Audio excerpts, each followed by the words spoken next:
Over the last 30 years, human origin science has reached a very important consensus. And that consensus is that all modern humans today on the planet are descended from a population that lived here in Africa. And that population evolved sometime between 200,000 years ago and 100,000 years ago.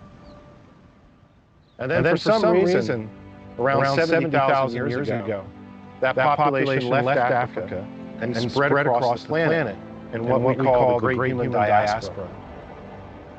And that first population out of Africa was a small population. It could have even been one tribe of people. So the origins of advanced cognition, the origins of high levels of cooperation, the origins of modern human behavior lies here in Africa. And many of us think it evolved first on the South African coast.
Prehistoric people were always looking for shelter that they could use. And one of the obvious types of shelter are caves and rock shelters. So 400,000 years ago, the sea rose up 14 meters above where it is today, and it carved a whole series of caves down the South African coast. And then the sea retreated during glacial phases, and those caves formed natural homes for the Stone Age people. And they, of course, used them, and they came in and built up big sediment stacks, right, of discarded material. And then, if we're lucky as an archaeologist, we discover those caves, we come in and do an excavation. And saved there in that cave is hundreds of thousands of years preserved of ancient human activity.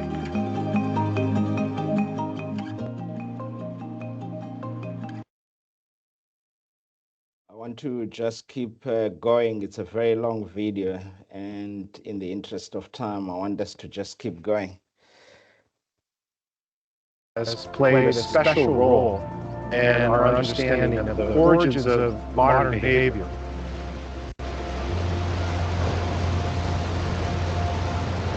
Let's get to diversity of plant species in the same region. How evolution has affected that.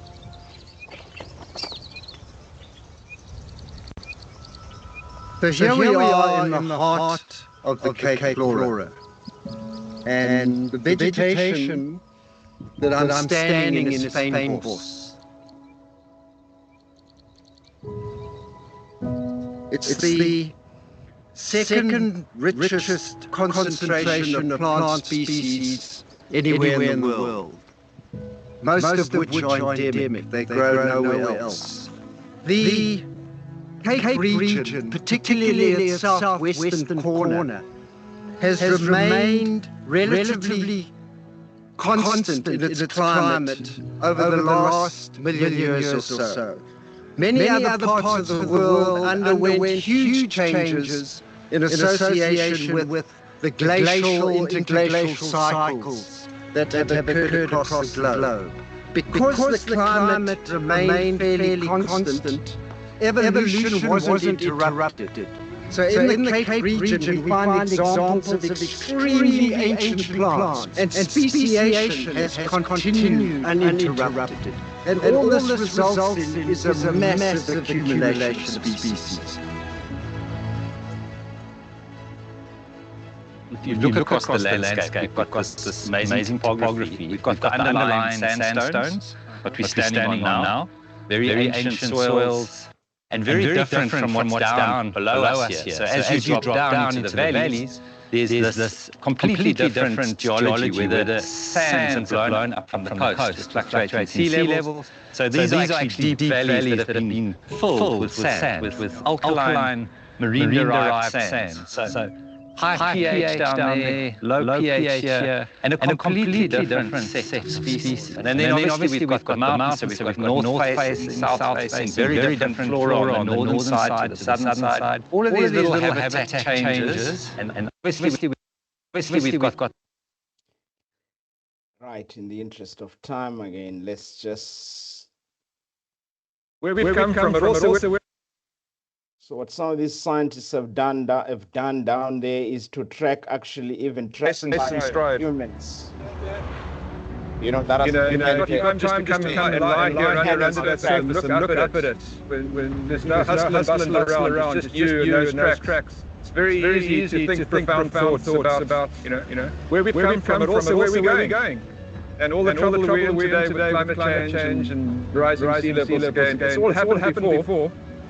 It happened to them. In a human lifetime, they would have seen the coastline shifts, and they had to adapt.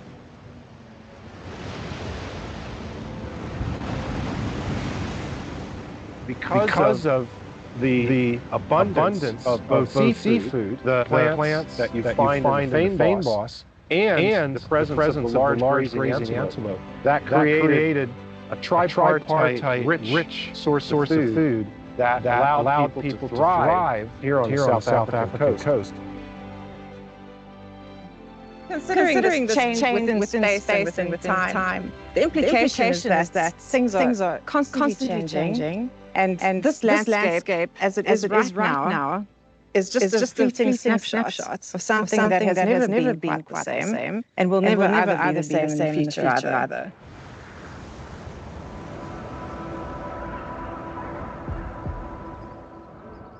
What I think is that in all of us, because we all came from here, is why this appreciation of biodiversity. And we need to get it back again. We need to re-fire up those bits of our brain. We were absolutely dependent on this biodiversity.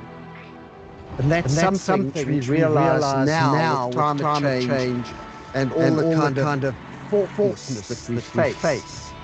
That if we just have the simple rule, look after biodiversity, conserve biodiversity, keep that wealth of species alive, we're going to be okay.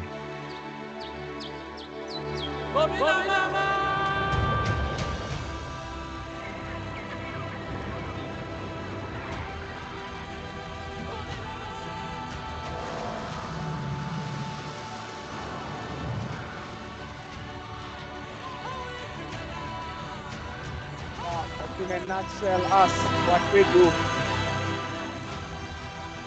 Most of our scientists from these videos are our own scientists that are doing this particular work on biodiversity.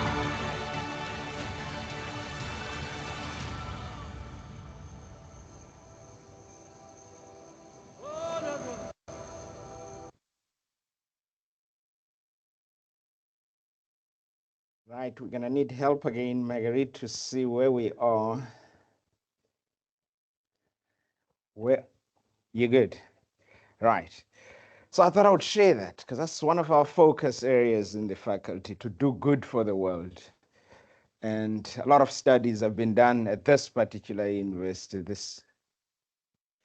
The center that is involved in doing that particular work is called the African Center for Coastal Paleoscience, and there's some botanists involved there, geologists, archaeologists, all sorts of expertise involved to study that question. And of course, it's got fruits now, because the pinnacle point that you saw at the beginning, that cave near the coast, has been awarded UNESCO World Heritage Site last year. There's going to be lots of heritage tourists that come to that area, including Mossel Bay and the Southern Cape. So some good has come out of the work that was done by scientists from here. Right, so let's get moving and see how far we can get, Mr. Saba. We're still not good there. Still not good here.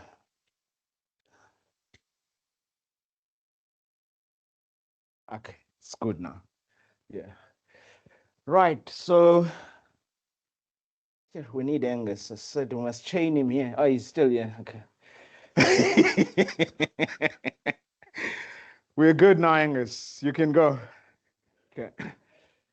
Right, of course, I think I can't remember who shared these. No, it was in engineering because my daughter is doing first year in engineering. These are university values, but what we've added in science is this particular one, safety and wellness. But the university shares all these values of Ubuntu, excellence, integrity, most importantly, social justice and equality. So I'm not going to spend a lot of time on those.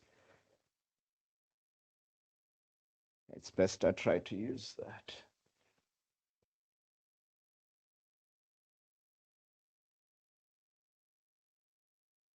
Still have a challenge, Mr. Sawa.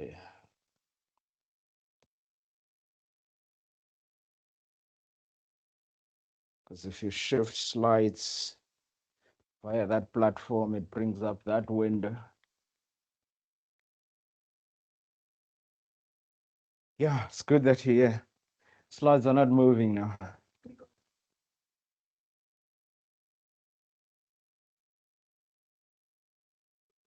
So where do I click? What do you mean anywhere on this slide? Yeah. It takes precedence. Okay, so where do I kill it? I click anywhere on anywhere in there. Okay. Okay.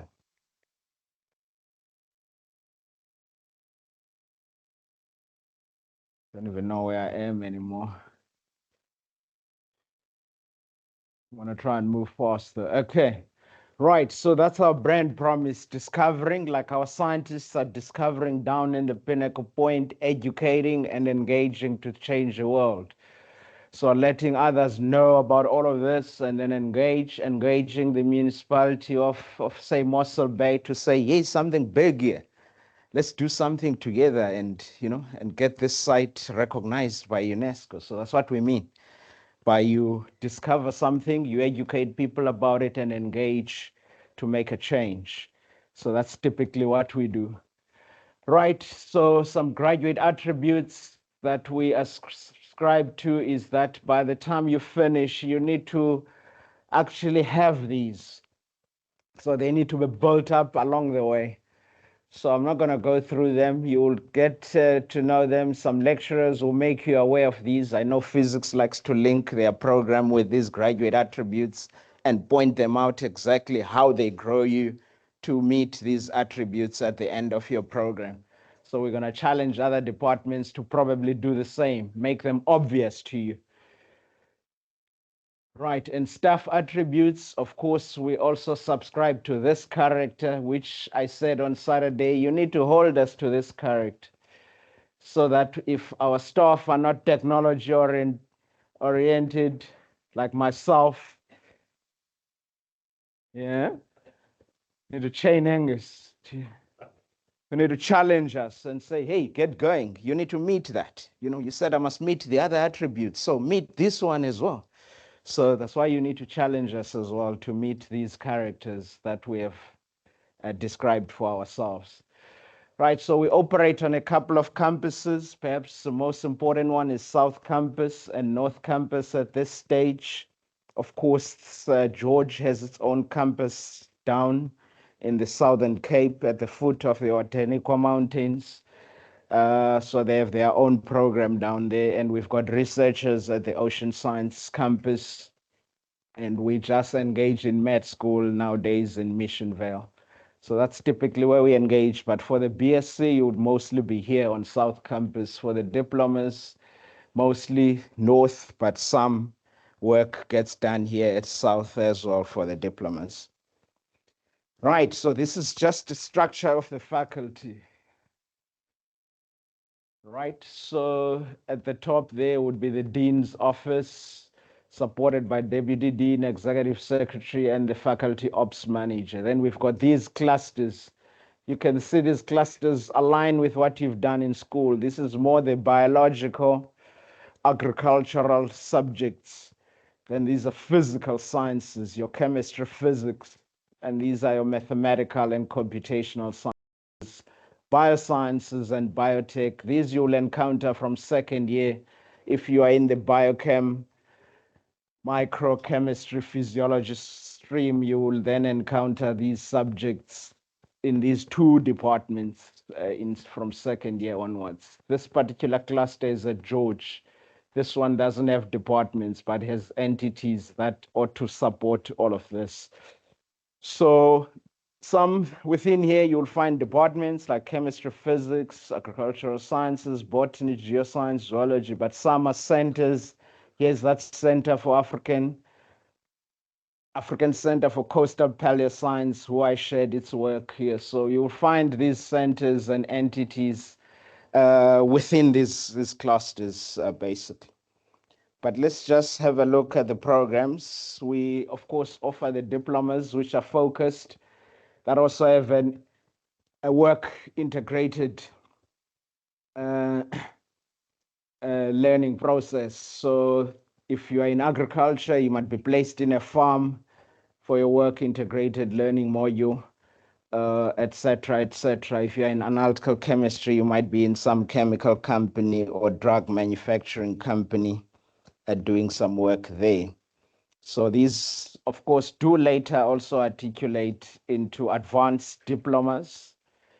So you can go from diploma to advanced diploma and then honors and on to master's and PhD. But we also have the focused BSc degree where you can put a selection of subjects I'll show you just now. But literally all the subjects under BSc general, but we typically prefer people to choose a particular direction they wish to go with the BSc. Then when they cannot find it here within these streams, then we register you there, but we don't start to register you for the general. We want you to pick a line you want to take, and then we steer you in that direction. Right, of course, a lot of work will be shared around the BSc today, as well as the diploma. So some extended streams, some of those streams I've shown you, you can find in extended programs, but not all of them. And of course, we've got the extended studies coordinator, Dr. Walton. Maybe you can just stand up so that whoever is doing extended can know that you will mother them for the year. Right.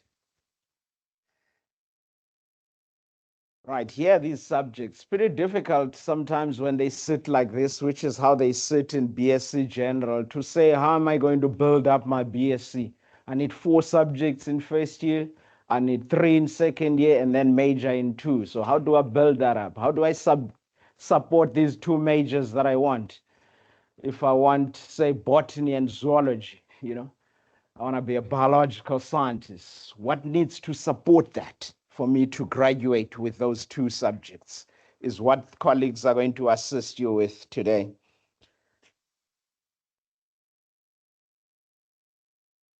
Right, and of course, we've got faculty admin colleagues who will deal with specific programs at a level of managing them administratively. So for the BSc and BSc extended, you'll be able to find Fiona in building 12.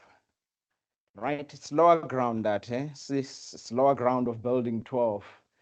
You'll be able to find these 3 colleagues actually, Sia, Fiona, and Tessa for postgrad, but you're not there yet. But if you're doing diplomas, you'll be able to find Sia in the same space as Fiona. Elise is at George and managing programs at George for our faculty.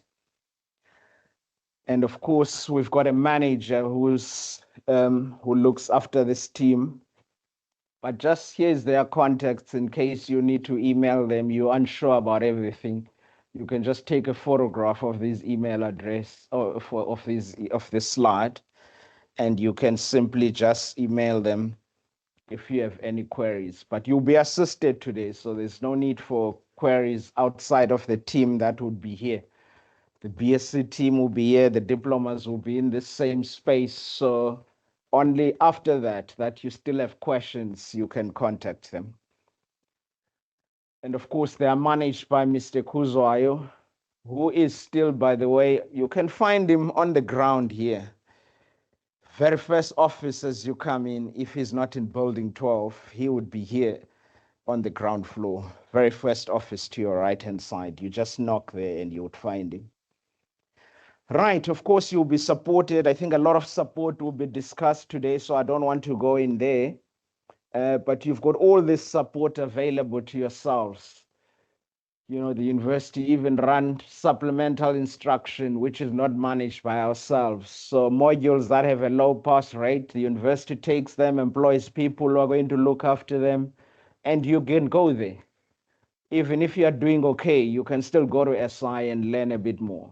So of course, you've got lecturers, your HODs, that can deal with any matter that you bring on the table. If you feel the lecturer is not dealing with the matter properly, you go to HOD. You know, if you feel HOD is not dealing with the matter properly, then you go to Deputy Dean.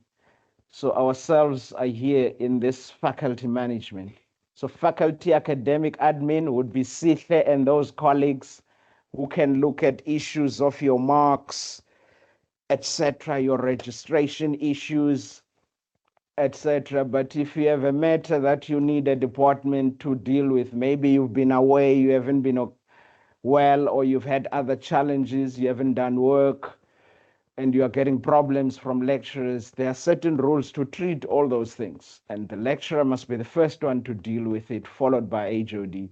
If you're not coming right there to deal with your matter, then you go to faculty management. Even here, Sihle will be able to assist you to bring that matter to faculty management. So we've got all these structures to deal with every problem that you can think of. We can actually solve it. The problem is that students leave it until it's too late to solve the matter. Now, when it's like end of the semester, when did this matter happen? March, right? So there's no way to recover it. You know, it's gone. You know, it's gone. You know, you need to bring it in March. If it happens in March, you bring it and we solve it. Sihle is here. I didn't see you here. So there is Sihle. I didn't see you at the back there.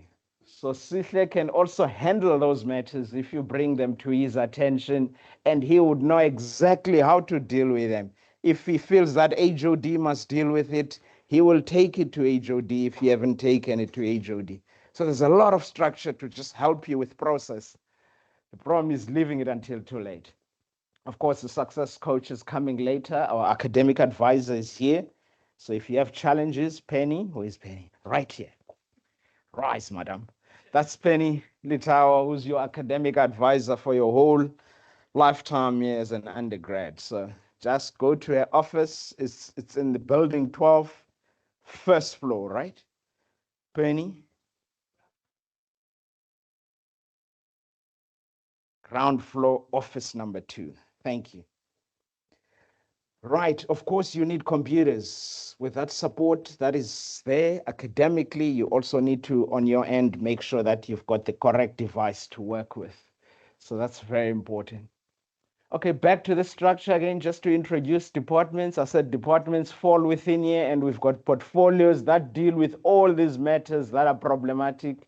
For example, your undergraduate studies portfolio, if you raise a matter here in a department, and a department cannot solve it, it's not provided for in our rules, then they will write to Sihle to serve the matter to that undergraduate studies portfolio and say, John is requesting this and this and this and this.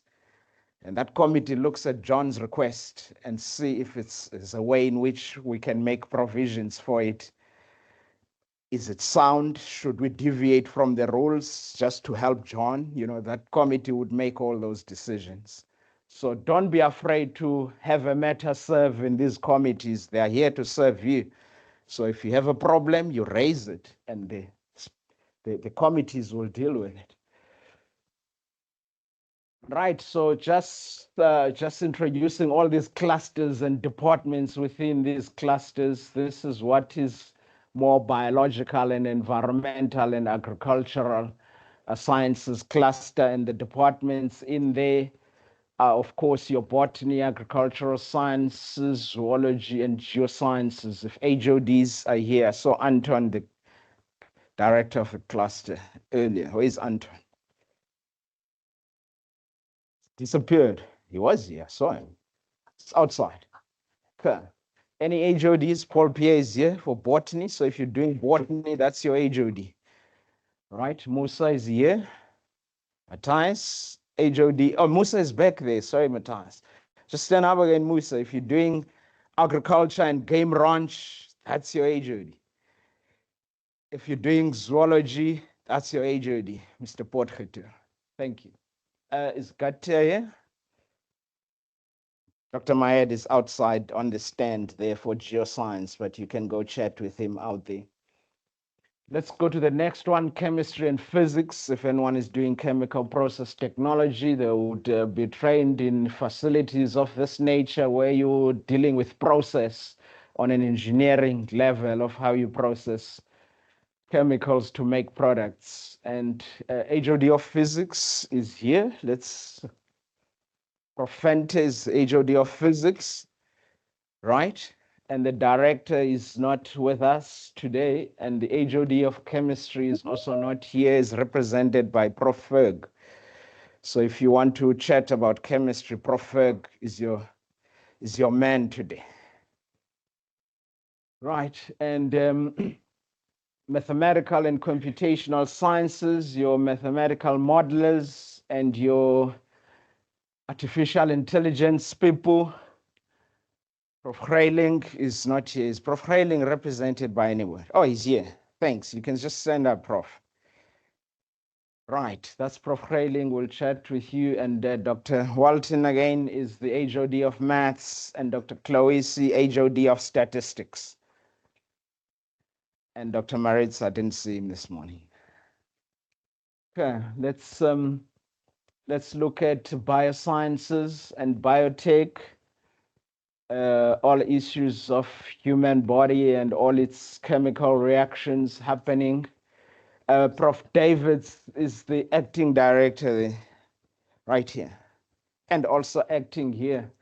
So soon she will disappear from here. You will see a Dr. Johnny Jeb, so don't be alarmed why suddenly you see a different HOD. So from 1st of March, you will have Dr. Johnny Jeb as HOD of physiology. And Dr. Somai is still away, I think, in Natal. He's back. Oh, wow, okay. I know he had a family matter in Durban to deal with. It's good that he's back.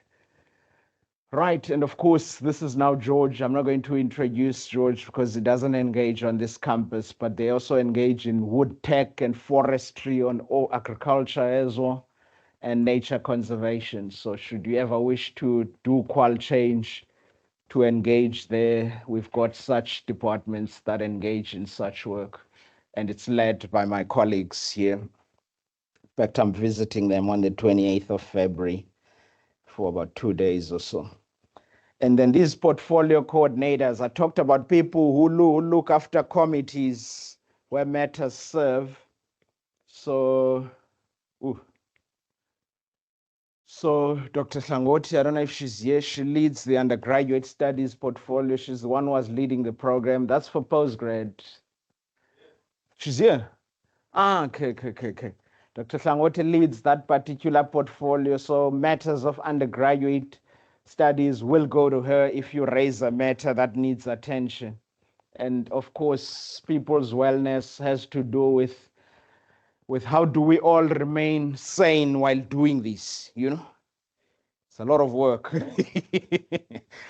So Mr. Bia here, who's acting, by the way, all of these are still acting roles. That's what that says there, but it's covered by, I don't want to disturb this anymore. It says portfolio coordinators, all acting roles. We're actually appointing in these roles as we speak. Okay, and of course, Dr. Gama is engaged in processes. That's transformation, structures, systems, and processes. How do we make things better, in the way they work? Where do we have bottlenecks in how we do things? Then he reviews those. He looks at university policy and say the policy that's hindering you is that one. Then we've got to go challenge the university policy and say this policy is not allowing us to move with these matters. So that's his role. Okay, then we've got science marketing. We've got Sitabile, which is probably outside, eh? Oh, right at the back there. So she looks after everything that has to do with our social media platforms, websites, and she prepares for events that are going to happen in the faculty. So she would put them on memo, advertise there.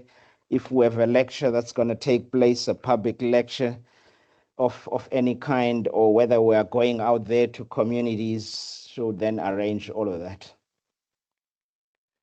And then the management office itself, all acting ourselves, except for Mr. Saba and Dolly. Myself and Dr. Hlangoti are acting executive dean and acting deputy dean. Actually, I'm deputy dean by position, but acting as dean because our dean has moved on.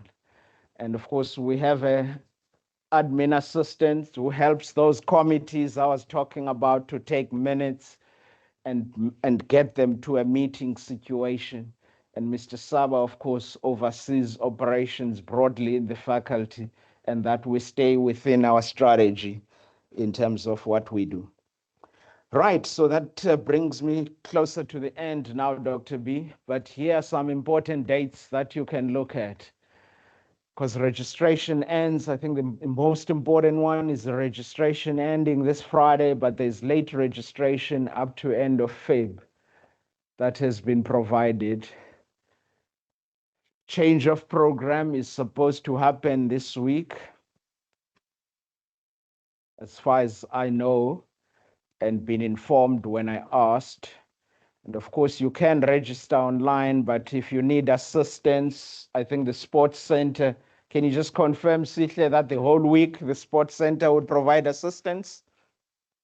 So the sports center will provide assistance with face-to-face assisted registration if you cannot register online by yourself. And lectures, of course, start on Monday. And of course, this whole week, you'll be assisted by the buddies with your own orientation program in the faculty. Right, that now really, if you are unsure what is where, maybe take a photograph here. If you still have accommodation issues, you don't know who to contact, just go to those websites and find contact persons there and interact with them on the matter that you have. And also buddies can also help you to get to where you need to be if you're unsure who to find within the Mandela community. Right, so that now brings me to an end. Thank you, Dr. Lee.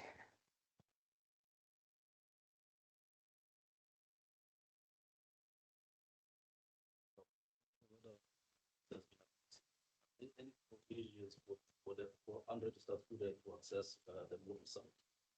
Yeah, okay. The question there, Dr. B, is, are there any provisions made for unregistered student to access Moodle? I suppose we can work that offline. It's been done. You talk about that. Penny will talk about that. Okay. Any other questions before we move on?